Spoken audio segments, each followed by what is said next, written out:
Tariqou Ramadan, le journal dédié à ce mois béni.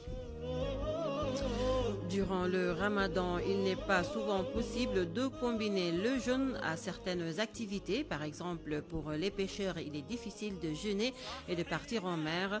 Mais à Soumbédioune, certains se disent contraints de braver la mer.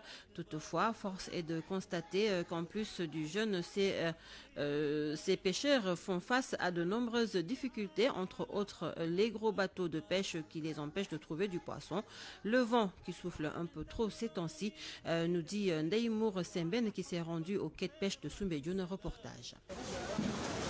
Plage Soumbédioune. Pendant que certains se procurent du poisson, d'autres reviennent de la mer. Parmi eux, Malal. Selon ce pêcheur, il n'y a pas une grande différence entre ce mois béni et les autres mois.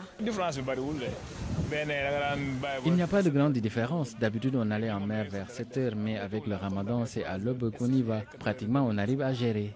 C'est vers 3 heures ou 4 heures du matin qu'on arrive sur les lieux. Dans l'espoir, on investit 20 000 en achetant du carburant et autres nécessaires, comme les crevettes, les onces, entre autres. On dépense presque 25 000 francs. Des fois, ça marche, des fois, on rentre bredouille. Ousmane Gueye, lui, se prépare à plonger. Il affirme le contraire et dit se remettre à Dieu en toutes circonstances. On rend grâce à Dieu, même si le vent perturbe les activités. Certains vont en mer la nuit, mais je préfère le faire la journée. D'ailleurs, je viens de débarquer comme ça. Khadim Baye, de son côté, déplore la mévente des produits. Le jeune homme, avec son visage taquin, habillé en baïlahat et un pied posé sur la pirogue, il vient d'accoster. Le problème est que c'est difficile d'écouler le poisson durant le ramadan. Il n'y a que de petits pélagiques et les populations préfèrent les gros poissons. C'est difficile, mais on fait avec. Qui dit ramadan dit abstinence de toute nourriture. Selon les pêcheurs, c'est difficile, mais ils ne se plaignent pas et remettent tout entre les mains du Tout-Puissant. Parlons d'autre chose, les conférences religieuses qui ne retrouvent toujours pas leur rythme normal. Rappelons que l'année dernière, la pandémie à coronavirus avait fait suspendre toute manifestation et regroupement. Les prêcheurs avaient alors senti le coup et ces conférenciers qui se disent touchés demandent leur part de l'enveloppe allouée par l'État du Sénégal aux acteurs culturels pour compenser, disent-ils, le manque à gagner. Reportage à Rufisque, Abdou Diouf Diagne. Les conférences religieuses se font rares ces 2 dernières années. Covid-19 oblige, mais les conférenciers tiennent le coup et regrettent plutôt les pertes pour les organisateurs qui, selon Imam Abdoulatif Wane, en ressentent plus les effets. Ki daawoon di def conférence du moom moo ciy bari de ki doon bari le mooy ki doon organiser conférence ndaxte benn conférence yorul ki nga xam ne mooy conférence parce que ki li ko yor mooy pële nag moom li tax mu jël conférencier bi daf ko jël pour lan pour mën a am mbooloo. Toutefois, tous ne voient pas les choses de la même façon. Au contraire, Imam Abdou Aziz Sondoy estime que les conférenciers sont touchés de plein fouet par la crise sanitaire qui dure depuis 2 ans. Mais il est à noter que les enveloppes varient de 0 à 1 million, voire même plus, aident quelque part certains conférenciers. Si on fait la conférence le vendredi, le samedi, le dimanche, et à chaque occasion, au sortir de cette conférence, on te remet une enveloppe de 200, 300 000, voire même 1 million. Et que depuis l'année dernière, il n'y a eu aucune conférence. Cette année, vous l'avez vu, il y a un vide presque total. Afin d'atténuer les effets sur eux, certains prédicateurs réclament leur part de l'enveloppe accordée aux acteurs culturels dans le cadre du fonds de résilience contre la Covid. C'est pour lancer maintenant un appel à l'endroit du président de la République pour lui dire que les impactés ne se limitent pas à ce qu'ils appellent les acteurs culturels. Les acteurs culturels, c'est qui? Qui est plus acteur culturel que celui qui anime les gambous, celui qui anime les chants? A signalé qu'à Rufisque, même si les restrictions sur les rassemblements sont levées, les conférences tardent à retrouver le rythme normal. RFM Rufisque, Abdou Diouf Diagne.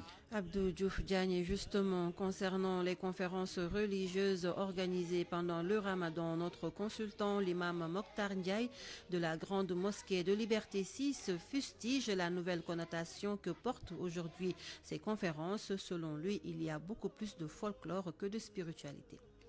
Depuis quelques années, les conférences religieuses organisées durant le Ramadan sont devenues, il faut le dire, un effet de mode. Toutes les associations, les entreprises et les sociétés en organisent.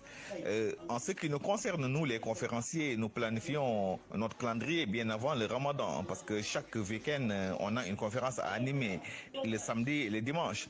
Mais pour ces 2 années, il y a un rush et cela se comprend parfaitement. Nous sommes en pleine période de pandémie de Covid-19.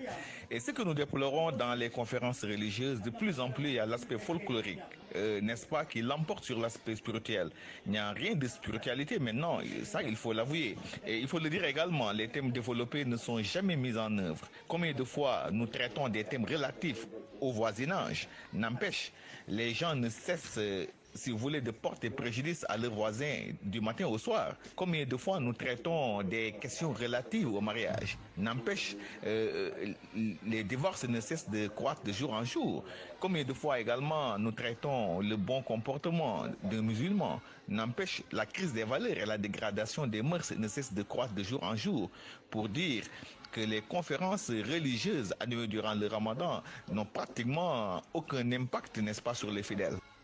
Au programme ce soir à l'université du Ramadan, le mouvement Moustarchidine ou le Moustarchidati reçoit le professeur Serine Mormey et le docteur Giroud, tous deux psychologues, pour parler du thème suivant, la violence dans nos sociétés, les raisons d'une escalade. Et pour ce qui est du programme de Massalikul Jinan, il est décliné par Mor Dagesila, le chargé de la communication du comité d'organisation du Grand Dougou. Nous l'écoutons. Au commencement des 10 derniers jours du mois béni de Ramadan, le programme Ramadan va commencer à partir de 16h ici à la mosquée Massalikul Jinan par la traduction du livre Fawdul Mohani, un livre sur la théologie. Ce sera animé par l'imam Cheikh Balla Gueye.